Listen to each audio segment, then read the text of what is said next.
Mawana motema tango na banzi pasi na ngai ekumelaka natuni na Nzambe nini ngai nasala pote na monaka pasi ya boye baninga tukula pakomana pomengo ngai kaka pasi nakobanza bomengo Nzambe ya lola Nzambe ya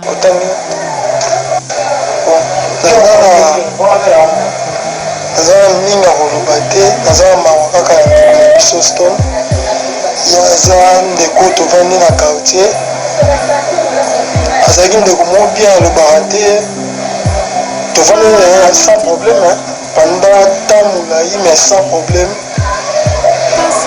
esaki nga place bima na liwa moko bongo ya briske sans malade mais Nzambe ye moye mokano na ye apema na kimia ndenge alingai kimia na kati ya bato ndenge mpe akende na kimia olimele Nzambe azala na kimia toza na pasi aza na pasi mingi mpona ndeko na biso stone Nzambe abatela libota ndenge etikali bana na ye na mwasi na ye esalaki te bao nzela ya kimia batika mpe na kimia bazala na kimia Nzambe azali te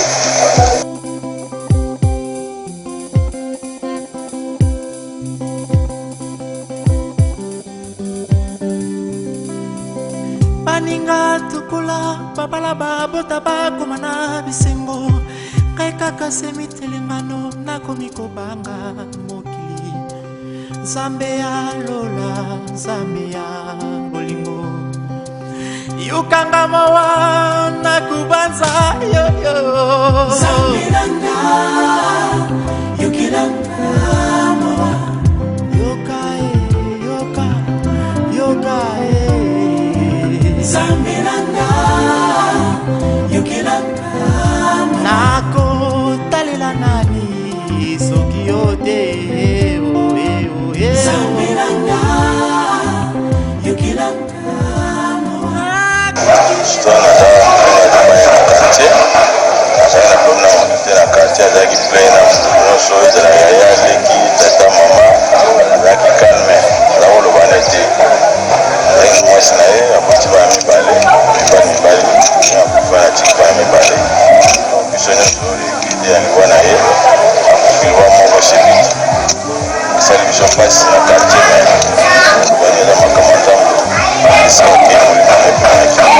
libota ebwakanga Nzambe nana kolokota ngai Nzambe nanga yukilanga atako ekomelanga mpeto na labika mpona kanaka te Nzambe nanga yukilanga yukamawa yukandingi nakulela yo nalimwe kulimwa na tilingani lukula mopaya nzoka mokili ya papa nanga moko c'est fini pour moi il n'y a plus d'autre espoir que toi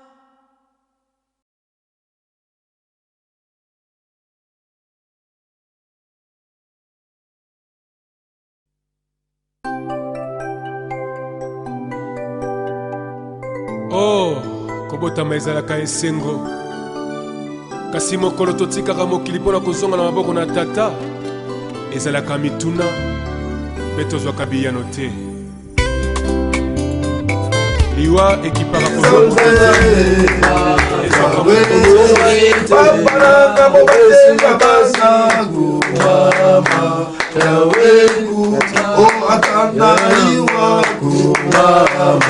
Yawe kumama, mopesi pema kumama, Yawe kumama, Yawe kumoto pambolio, Yawe oyo zali Nzambe, Yawe kumale moto betolio, oyo mobondisa kitema kumama, Yawe kumoto pesa yo ninye, Yawe mpona maso ozali kosala Yawe biso kozongisa nini Yawe kompe kopesi maya Oh Yawe biso kosala ninkembo Kala biso tone tolio Yawe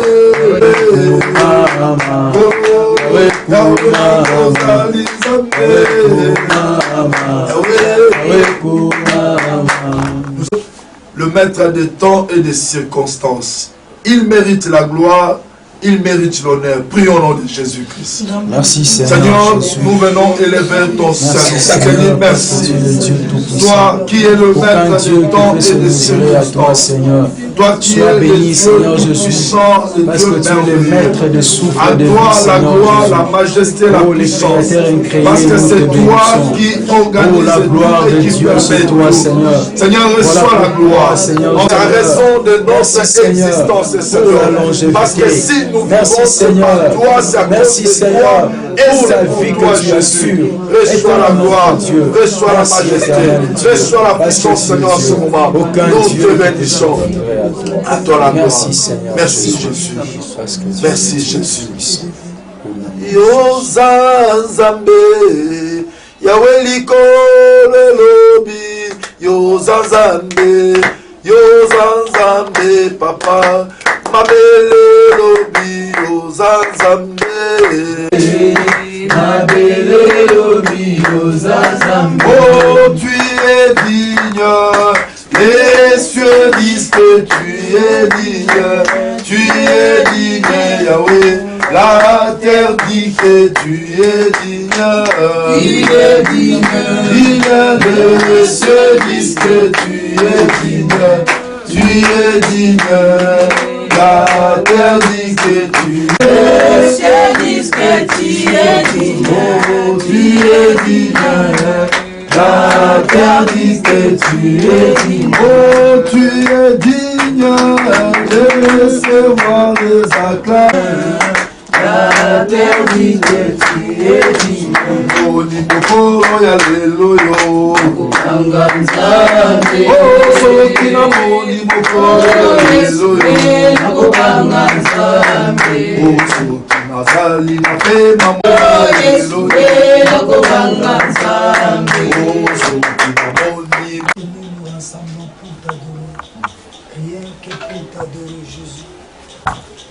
Merci parce que tu es notre Dieu, tu permets toutes choses. Seigneur, merci parce que la Bible nous dit qu'il y a qu'une chose arrive sans que l'Éternel l'ait ordonné. C'est de la volonté du Très-Haut que viennent les mots et les mots. Merci pour notre amour, oh Nzambe, pour ce que nous avons oh Jésus. Nous te disons encore un grand merci parce que nous avons mis à temps et à circonstances. Tout habitant au news à ma boconne, que le Saint-Esprit puisse agir, que l'Esprit de Dieu nous conduit. Il besoin de la vie ensemble dans vos mots. Aucune écriture, aucune prophétie de l'écriture peut être une interprétation particulière de nous. Car c'est poussé par l'Esprit de Dieu que des hommes ont parlé de ta part. Nous voulons écouter ta parole au travers de ton serviteur, de ton ouais, que tu t'es fait choisir, Jésus. Aide-nous, Seigneur, à bien cerner ta parole. Que cette parole soit pour nous la nourriture au temps convenable, Jésus. Que les diables soient loin de nous. Zala ensemble, tikala ensemble, mimonisa na ensemble na kombo na Jésus-Christ, ndeto bondeli. Merci Seigneur Jésus-Christ. Merci Seigneur Jésus-Christ. Une portion, il y a écriture.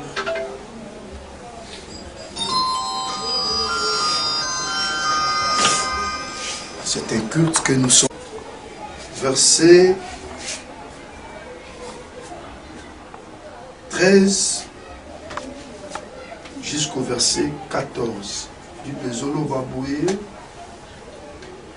Nous ne voulons pas, frères, que vous soyez dans l'ignorance au sujet de ceux qui dorment. La version nous soit au sujet de ceux qui sont morts. Afin que vous et avec lui ceux qui sont morts. Amen. Amen. Premier passage, tout le temps à Job. C'est pendant le temps que Job était en souffrance. Job était sérieusement malade. Batu baye ba pesi conseil, baye ba lobi na Job, baninga baye batu nyonso. Job a mitala lobi na sali mabe mokote. Na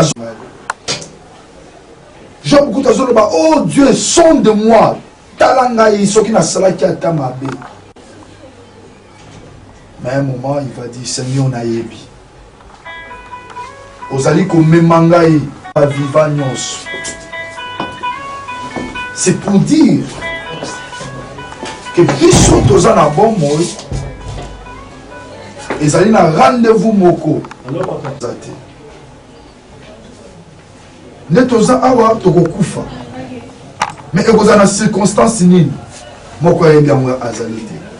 Ezali na bato bakokufa parce que alali alamuki lisusu te. Ezali na bato bakokufa parce que askei na nzela na mutuka accident ekomeli. Et ça, comme ça, parce qu'Azali malade. Abeli a quel hôpital a couffé.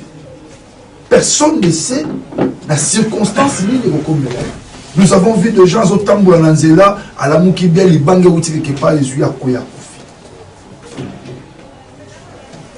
Mais Job a qu'on rassuré Bisso que l'Iwa est allé rendez-vous à Batunion sur un bon mois. À moins de recevoir la grâce que le Seigneur vienne. Comme il a dit dans sa parole, que cette génération ne passera pas avant que le Fils de l'homme n'arrive. À ce moment-là, ceux-là auront la grâce de connaître l'enlèvement. Mais sinon, sans cela, bisognos, dans tous les cas, dans rendez-vous et la biso. Tel que nous marchons, tel que nous vivons, il faut te dire, à chaque pas de nos salles. Moi, quand les gens se réjouissent, joyeux anniversaire, c'est bien, mais je me dis lentement et sérieusement, nous allons vers la fin de nos jours. Lentement et sérieusement, nous nous approchons vers le temps fixé par le Seigneur. C'est pour dire que nous devons nous préparer en conséquence. Voilà pourquoi j'aime un cantique. Oyo eyemba makana catholique. Babi to milenge la malamu zambe toyebi mokolote. Toyebi ngonga te. Et ngala bakisi toyebi circonstance te. Nous serons surpris demain, c'est moi qui pars. Nous serons surpris demain, c'est une autre personne. Tout ça qui naïe awa. Tout sepeli, tout seki, tout bini. Mais aujourd'hui, le bien-aimé n'est plus avec nous. C'est un rendez-vous qui nous attend. Et voilà le Kobazo Koufa. Afin que tous na mawate, tous na affligé, tous na soucité, le kola batu oyo, bayebi nzambete, le kola batu oyo, bazali na ignorance. Abi tous na souci wana te. Tous na te le kola batu bayebi nzambete. Pona ba ndeko na biso oyo bakufi. C'est la Bible qui le dit, nous l'avons. Nous ne voulons pas faire 4.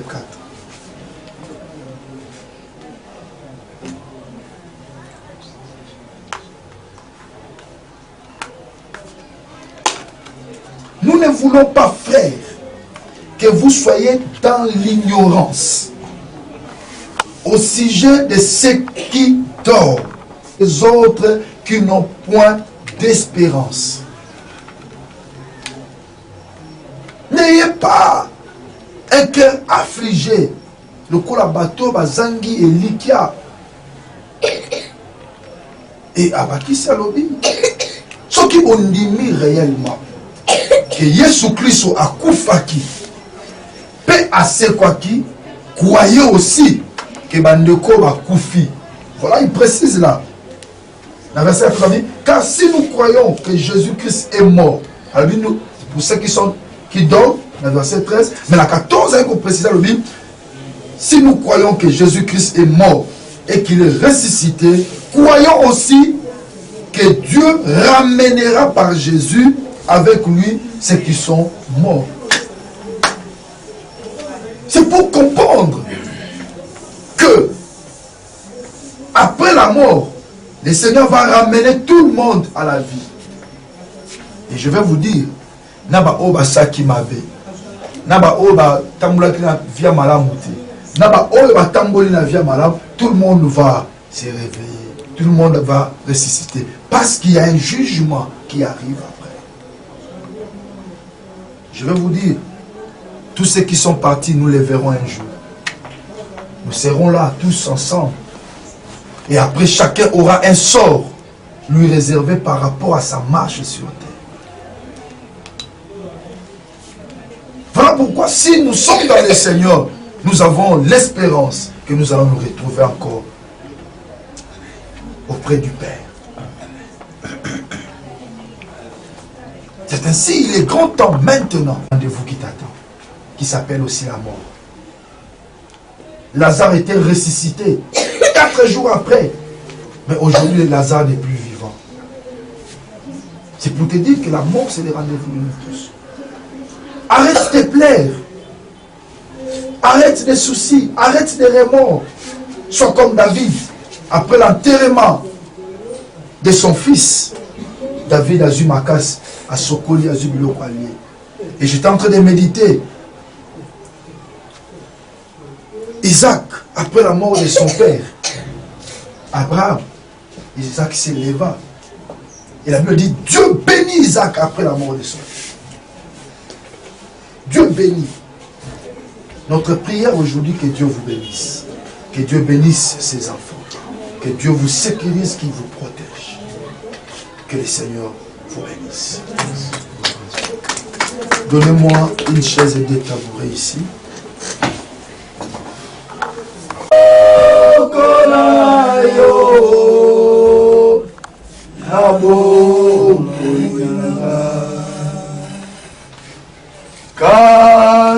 Katinama okonayo nae komibomba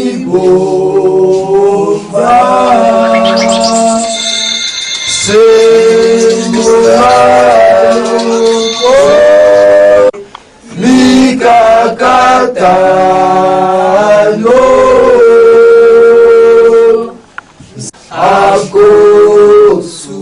okolo Yesu yokolo nde bango na maboko na Nzambe. Nzambe abatela bango, Nzambe abondisa mitema na bango, Nzambe apesa bango kimia, azala pourvoyeur Jehova Jireh ya vie na bango. Nzambe prendre soin na bango parce qu'il est le mari des veuves et le père des orphelins. Prions au nom de Jésus-Christ. Éternel notre Dieu, Seigneur. Éternel, Jésus. Cette famille entre tes mains, Maman Maria et les enfants. Éternel, tourne ton regard sur eux. Donne la paix dans leur cœur, Seigneur. Console leur cœur, ô Éternel, du haut des cieux. Tourne ton regard sur eux, Seigneur. Nous te protège, Seigneur Dieu. Que tu leur sécurises, ô Éternel Dieu. Ils t'appartiennent. Ils sont à toi, Seigneur. Ce qui est arrivé, Seigneur, dans leur vie, ô Éternel, c'est parce que tu l'as permis, ô Dieu. Nous t'en sommes reconnaissants. Voilà pourquoi, Éternel, nous au nom de la sécurité là-bas. Battez là-bas. Tu as dit, tu es le Père des enfants et le mari de Dieu. Éternel, mon Dieu, mon roi. Au nom de Jésus.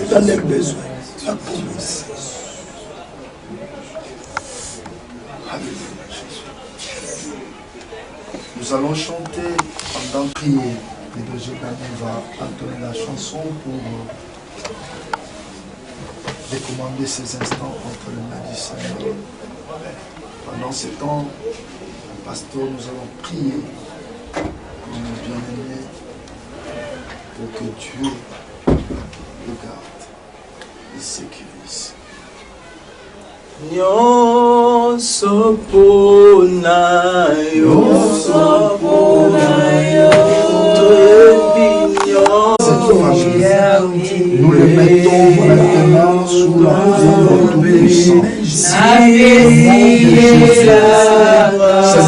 la ceinture de sécurité. Super rapide, Seigneur, celui qui est entre tes mains, qui fait, Seigneur, ce que toi tu gardes. Maintenant, Seigneur, nous le déclarons visible à toi seul et invisible dans le monde de tes rêves, afin que rien de mal, Seigneur, ne leur arrive maintenant. Toi, Jésus, pour la protection de cette famille, pour la sécurité de cette famille, qui soit sécurisée par toi, qui soit protégée par toi, au nom puissant de Jésus, au nom puissant de Jésus, au nom puissant de Jésus. Père, je prie en faveur, oh Dieu, de ces enfants, oh éternel Dieu de santé, garde ces enfants, protège-les, Seigneur, sois le pourvoyeur de sa croissance, au nom puissant de Jésus, afin que cet enfant croisse, grandisse, Seigneur, selon que tu le veux, prends soin de ses études, prends soin, Seigneur, de sa vie, tourne ton regard, Seigneur, prie au nom de Jésus, afin que rien ne m'arrive. Père éternel, tu es son Père, maintenant prends soin de cet enfant, au nom puissant de Jésus, je prie pour cet enfant, c'est toi qui donnes la paix, Seigneur, c'est toi qui protège, Seigneur, c'est toi qui sécurise, au nom de Jésus, tourne ton regard, Seigneur, sur cet enfant, Père éternel, sois le pourvoyeur de sa vie, Jésus, sois le pourvoyeur de sa vie, son alimentation, ses études, en tes mains, au nom de Jésus, Père éternel, je prie pour cet enfant, oh éternel, son cœur est blessé, au nom de Jésus, tourne ton regard sur cet enfant et protège-la, sois le pourvoyeur de sa croissance, de sa vie, Seigneur, au nom puissant de Jésus, au nom puissant de Jésus. Alléluia, alléluia, alléluia, alléluia. Dieu, Seigneur,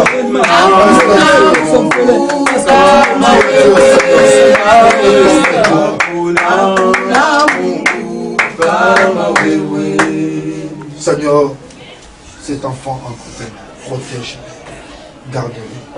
Toute réclamation venant de l'Orient ou de l'Occident, du Nord, du Sud, de l'Est et de l'Ouest, de la famille de son père ou de sa mère, Seigneur, j'arrête cela au nom de Jésus. Protège cet enfant de maintenant à jamais.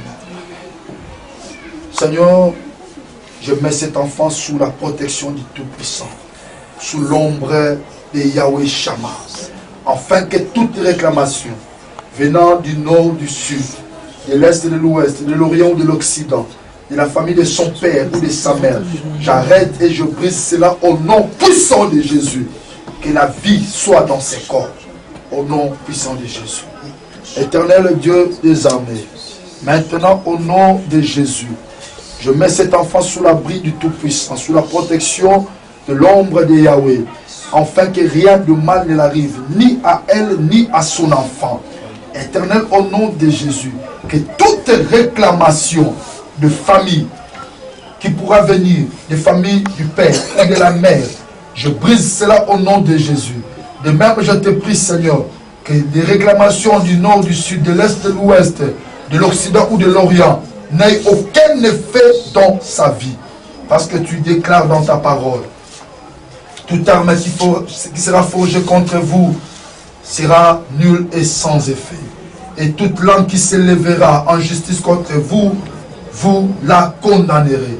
Nous condamnons toute langue. En tant que père, pasteur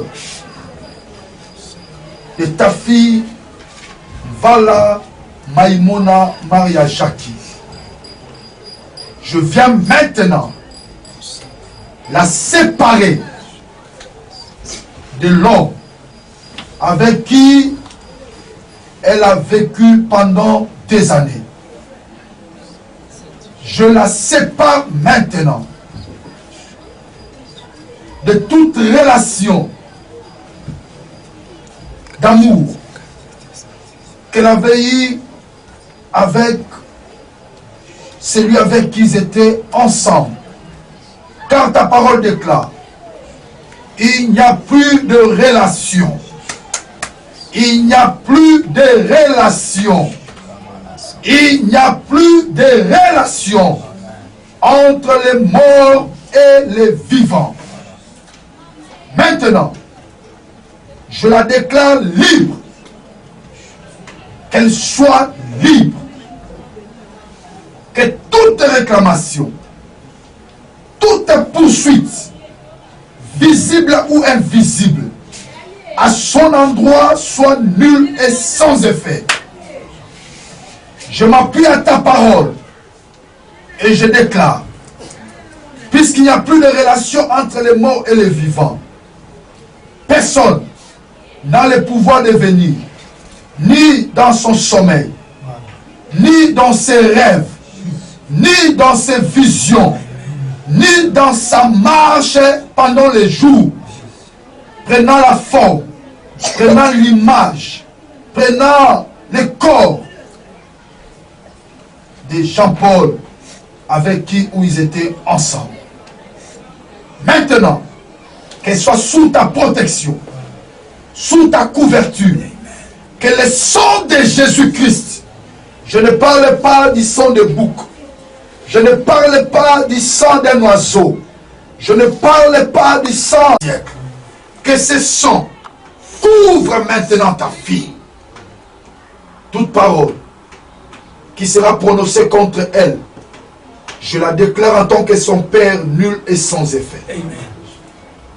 Toute parole de malédiction qui sera lancée à son endroit, toute parole de mort, toute manœuvre du diable pour réclamer sa vie, pour bloquer sa prospérité, pour bloquer son avenir, je les déclare nul et sans effet au nom de Jésus.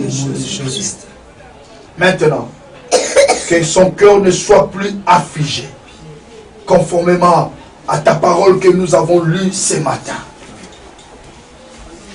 Qu'elle soit en paix. Parce que c'est une nouvelle vie qui commence. Et moi je sais une chose, que ta parole déclare, la seconde gloire est supérieure à la première. Amen. Je peux me permettre de dire, la seconde vie pour ta fille sera meilleure à la première. Amen. Sois son Dieu. Elle est libre. Et en vertu de ses pouvoirs que tu m'as conférés, je la place sous la protection du Tout-Puissant. Père, que maintenant, même sa santé se restaure. Que sa santé, Seigneur, soit guérie. Que le mal qu'elle a en elle se dissipe maintenant. Seigneur, c'est ma fille. C'est ma fille, Père. Seigneur, je le déclare, c'est ma fille. Pas à cause d'elle, mais souviens-toi, mon fils, que de ce que je fais pour toi, qui a plu à ton cœur, que ma fille soit guérie, soit restaurée, le plus vite que possible. Amen. Et qu'elle soit protégée. Nous avons vu, Seigneur, qu'il en soit ainsi, car c'est à lui seul, à Dieu seul, qu'appartiennent le règne, la puissance et la gloire pour les siècles des siècles. Amen. Amen. Que le Seigneur vous fortifie, soyez debout, avancez et marchez au nom de Jésus. Que le Seigneur vous fortifie, soyez fortes, soyez bénis, soyez prospères au nom de Jésus. Qu'il en soit ainsi. Amen. moto asalaki na mosolo mbongo mpe biloko abosani ete azalaki ya kobala abosani mana mpe mwasi lelo bakomi kotanda ye na libanda abosani ndako wana nde mokano ya nzambe ata totondi na lolendo lofundu pamba totondi na babiju bilamba bien eo nyonso ya pamba ezali nango vanite de vanite moninga yoka malamu nyonso ekosuka na mabele komona na esuki nano te liwe liwe nakobonana lisusu mama elongo na Yesu kino na suka moto bandaka na bazoloba boye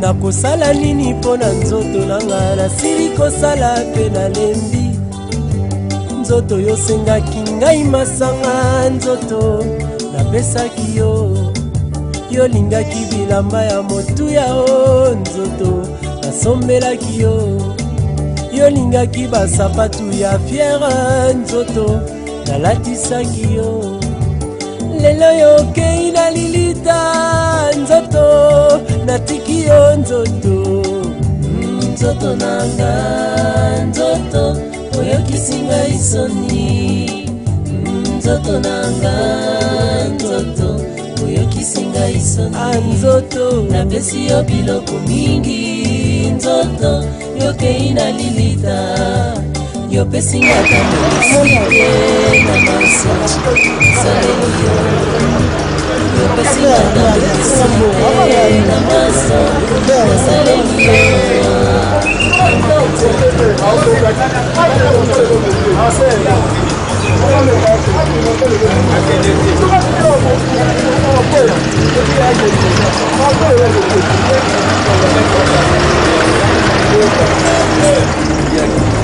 nga nazolinga akende te akende te nga naboyaki atika nasili kosala enalembi kola kosepa etikali pamba anzoto ebanda mpe molako yango kala nzoto silaka te bamama balataka zikida nzoto kanisa nanu ekelekaka epanzaka nzoto kanisa nanu enishotango epanzaka nzoto kanisa nanu modela afotango enyaka nzoto kanisa nanu ekomi kolata bashilaki nzoto yokaka na nsima ekomi kolata bamampa nzoto Aseption traduction ebima nzoto ekomi kokata kokidere nzoto yokaka na nsima ekomi kokata bara nzoto yokaka na nsima ekomi kolata bafela nzoto yokaka na nsima ekomi kotesa bala plante nzoto yokaka na nsima tokosuka wapi nzoto jalibesaki etikali nzoto ama emikolaka balario etikali pamba etikali nzoto ana nzoto nanga nzoto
ayamba molimo ya ndeko wa biso Jean-Paul oyo na bomi oyebi te liwa ezali kokanga ya pasi ekosala pasi nzambe akoyeba kobondo biso awa tokolela ye toyeba kolela ye lokola bato bazali na elike eneni liwa ezali nzela ya biso banso tokolela nzela ya liwa ya ndeko ya biso epa biso Jean Paul eyeba kokabola libota te kasi emema bosangani okati ya libota ya biso soko tolingaki ye solo tokoyeba kozwa atitude ya losambo po te nzambe ayeba koyamba ye omboka ye ya te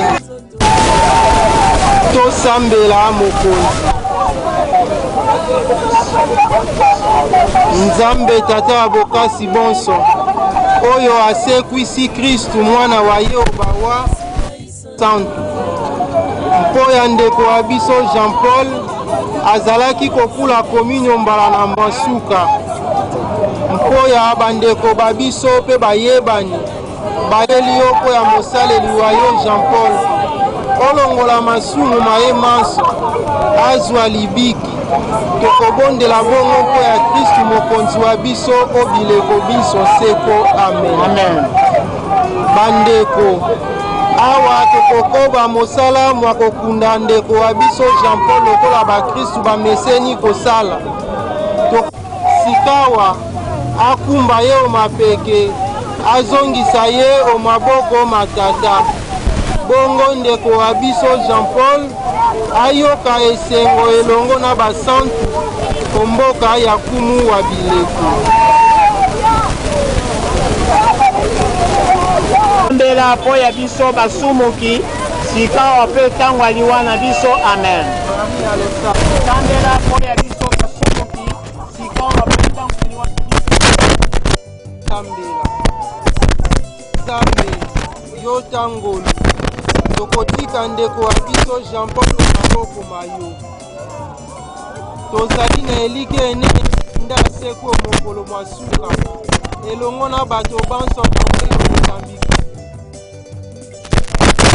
tokotondo yo kotondi mpo ya malamu manso opesaki mosaleli wa yo ntango azalaki na ino aonse mana manso makolakisa biso bolingi bwa yo makolakisa mpe lisanga tokosangana banso na Kristu nzambe tangolu tokosenge yo andela biso matosi ondima losambo na biso oyamba mosaleli wa yo ntango biso baye totikali na ino aonse tolendisa mitema na bateya mayo tokobondela bongo mpo ya Kristu mokonzi wa biso obileko biso seko amen. Mokonzi azala na bino azala pe na yo nzambe wa bokasi bonso abatela pe abenisa bino atambola na bino abokokende kotika ndeko ya biso malita okeyiba bino ezala na nkombo ya ye azala lokola mobateli mpe mokengeli wa bino atambola na bino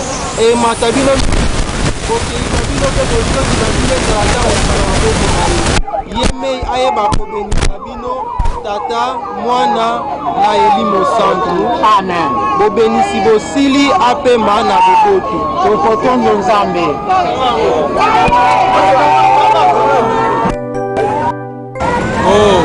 kobotama ezalaka esengo kasi mokolo totikaka mokili mpona kozonga na maboko na tata ezalaka mituna me tozwaka biyano te liwa ekipaka kozwa moto te ezwaka mokonzi nyonso ata ozalaki na bambongo ozalaki na bamoyen soki liwa eye ekoki mpe titre na yo te omonana wana ezali mokano na nzambe liwa ezali liwa te tokomonana lisusu elongo na Yesu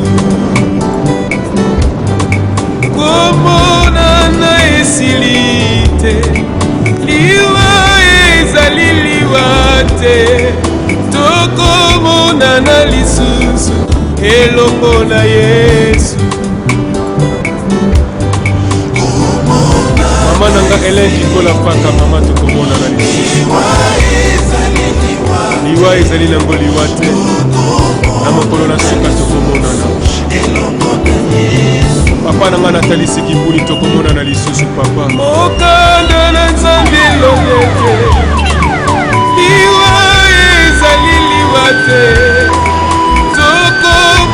na lisusu elongo na Yesu mokanda na Nzambe elobi ete liwa ezali liwa te tokomona na lisusu elongo na Yesu papa na nga lwaka mbungu tokomona na lisusu na mokolo na sika papa bukulu tokomona na lisusu na mokolo na suka lokola ndenge bilelo ya biso mabende koboya Yesu mabende ezali lisumu na mokolo ya suka tokosamba nesambiselo mabende koboya Yesu mabende ezali lisumu na mokolo ya suka tokosamba nesambiselo komona na Yesu kite le grand Charles Mombaya tokomona na papa na ngai liwa tokomona na lisusu papa elongo na Yesu ya Willy Ngonda tokomona na lisusu Mamuchala ole tokomona na lisusu papa Kakeza tokomona na lisusu mama Benedicte tokomona na lisusu ebangaka komba moto moninga Billy Charles Mombaya akufaki te Nzambe na lokola liwa etalaka kombo te famili kota te Charles azali na mabe lokola liwa etalaka mpete ya moto te liwa etalaka titre te kombo ya moto te liwa ebaka likambo nyonso ya boyeli nyonso kaka sengani moto azalaki na mosolo mbongo mpe biloko abosani te azalaki ya kobala bosani mwana mpe mwasi lelo bakomi kotanda ye na libanda bosani ndako wana nde mokano ya Nzambe ata totondi na lolendo lofundu papa totondi na babijo bilamba bien eo nyonso ya pamba ezali nango vanité de vanité moninga yoka malamu nyonso ekosuka na mabe komona na esuki nano te liwe tokomona na lisusu mama elongo na Yesu kino na suka moyo komona na esuki te moninga yaya tokokutana lisusu elongo na Yesu soki kola pesi biso ntango mpe mikolo na se ya moi tokomona na lisusu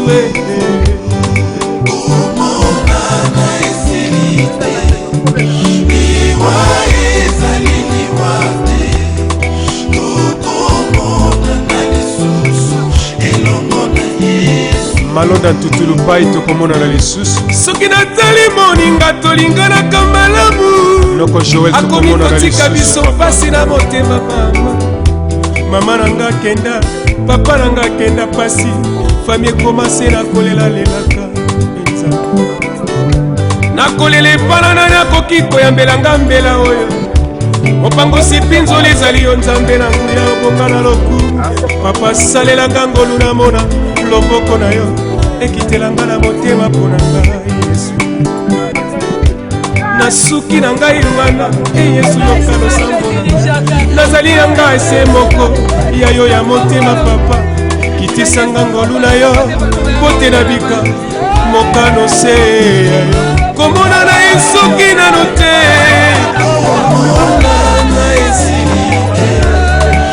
iwa ezali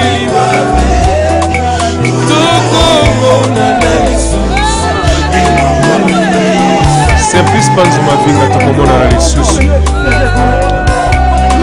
Elo Panzo Mavinga tokomona na lisusu Ayaliet tokomona na lisusu Mama Jackie tokomona na lisusu Mama Emilie tokomona na lisusu ezali mokano na Nzambe liwa epanzaka pe kabolaka mabota pe likolo tosengeli totosa o nzambe alobi toyebi te na se na moi polo azali kobongisa nini tomibongisa tomilengela po te ntango ekomi mabe ekomi na ntango na mawa etango na mpasi tokomi na pokwa ntango okolo akomi kobenga baoyo ya ye akomi kozwa oyo ye asepeli kozwa eza mokano na ye moto akokorge ye azali te ye bakorgaka ye te.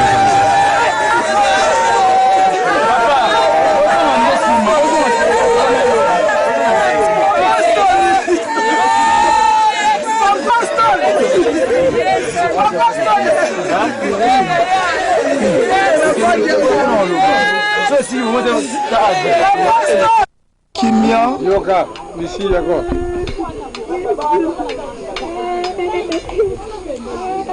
tokomi na etape ya suka ya likambo ya pasi ebandaki biso uta tozwaki sango oyo Bible elobi esalami na moto kobotama mbala moko pe na nsima na yango nde kufa ekoya yango Job azali koloba na mukanda ya Job alobi tanga tali pasi kokomela alobi o Nzambe ozomema ngai ya bato na bomoi nyonso lelo ndeko na biso aprécédé biso na biso totikali c'est un rendez-vous oyo ezozela biso mutu moko te akoki koloba ete akotikala seko na se ya mokili oyo ozala mokonzi ozala nani rendez-vous moko ezozela biso kombo na yango liwa kasi Nzambe na mokanda ya bathesalonicien na mokapo na yango ya mine nzela ya 17 ezoloba tolingi te bandeko tozala na susi lokola bato bazangi elikya pe bayebi Nzambe te pete soki tozali kondima ete Yesu akufaki pe asekwaki esengeli tozala na elikya ete baoyo nyonso kolongwana kolo yo kolongwana nga te yo sopakima kila pwe tenga nazwa bomo yemba Oh yemba Alleluia na ingikomo Yesu Masia Alleluia Alleluia na Yesu Père éternel, le Père de notre Seigneur et Sauveur Jésus-Christ, arraché à notre affection, qu'est-ce que nous pouvons te dire si ce n'est que des actions de grâce. Maintenant que nous les mettons en ces lieux, laisse que Père, que tes anges endroit pour sécuriser son corps, afin que personne ne vienne pour prendre son corps et en faire ce qu'il veut. Au nom de Jésus-Christ, je prie pour que le sang de Jésus sécurise cet endroit maintenant, de nuit comme de jour. Personne n'a le pouvoir, Père, de venir, comme nous l'avons dit, et faire n'importe quoi. C'est toi qui l'avais donné. C'est toi qui l'as arraché. Tu as dit dans ta parole, vous êtes tirés de la poussière et vous y retournerez. Aujourd'hui, cette parole s'est accomplie dans la vie de notre frère Jean. Au nom de Jésus, nous avons ainsi prié. Amen. Amen.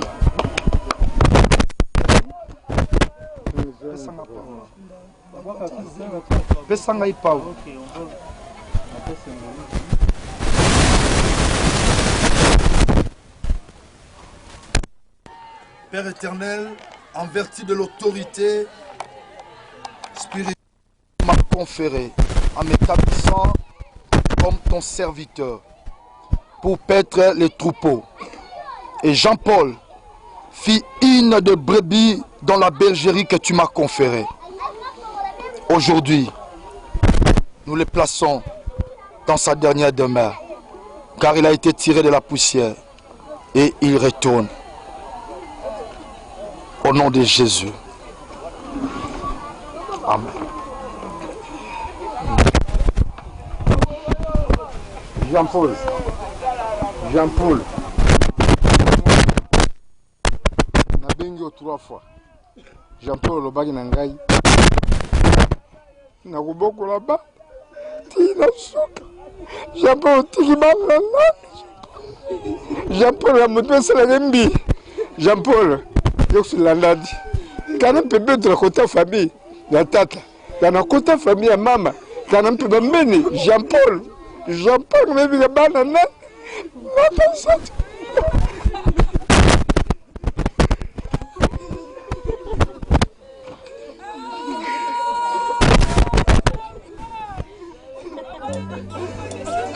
Je pense que c'est tout.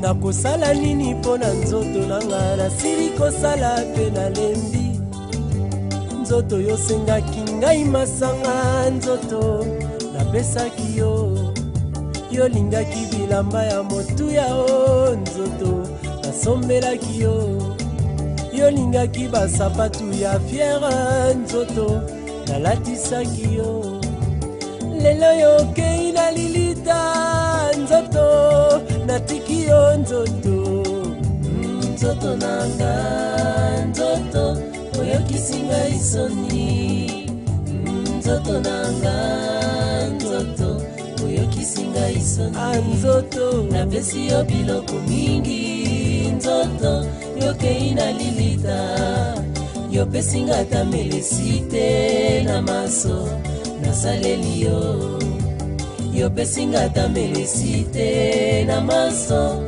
nasaleli yo anga nzoto nanga nzoto anga nzoto nanga nzoto